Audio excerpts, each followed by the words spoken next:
Zaman sekarang mudahkan pernikahan. Hei para orang tua, jangan persulit pernikahan anak-anakmu.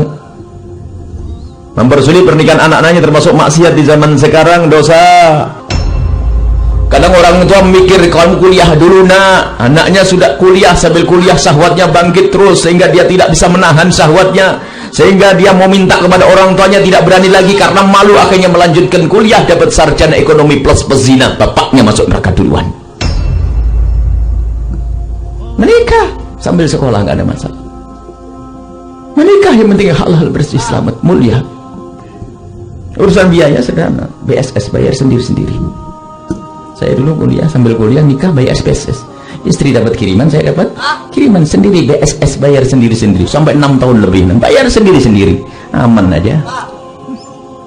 Karena memang yang penting kebutuhan yang sangat pribadi ini terselesaikan. Berpikir yang cerdas, berpikir yang jelas. Sekarang tuh modelnya itu karena salah prinsip. Kalau seorang menikah harus punya beban, sehingga pada ketakutan, mending zina saja, naudzubillah. Naudzubillah, kehinaan zina akan menjadi ditutup pintu kebaikan. Berzinaan zaman sekarang ngeri. Mudahkan pernikahan. Saya berbudak urusan pernikahan. Anak-anak kita di pondok nikah, ada umur 18 nikah, 19 nikah. Ya nanti sama pemerintah dimarahi. Pemerintah suruh marahi anak yang zina kecil 12 tahun, 13 tahun. Jangan marahi saya dulu.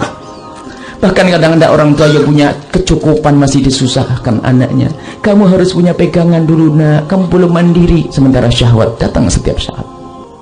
Permudahlah urusan pernikahan agar terhindar dari zina.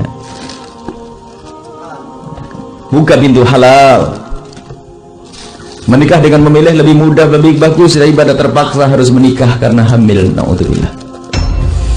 Memilih itu lebih enak. Dan daripada dipilih lebih enak memilih.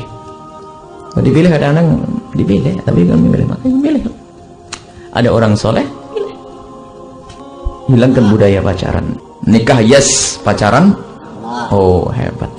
Ini iblis itu yang ngajak untuk perzinaan. Oh zina usia dini banyak anak SMP pada zina. Sekarang nikah tamatan SMP dilarang. Katanya belum 17 tahun. Masya Allah. Yang namanya kebutuhan yang satu ini kalau tidak dipenuhi dengan cara yang halal berbahaya. Sebab tidak bisa diwakilkan. Ini bukan kayak orang makan. Kalau saya hobi makan soto, ternyata soto tidak ada, saya bisa makan nasi jamblang.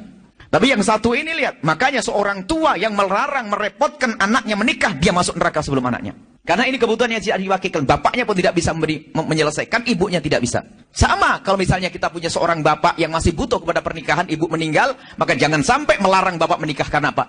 Bapak punya kebutuhan yang tidak bisa diwakilkan pada orang lain.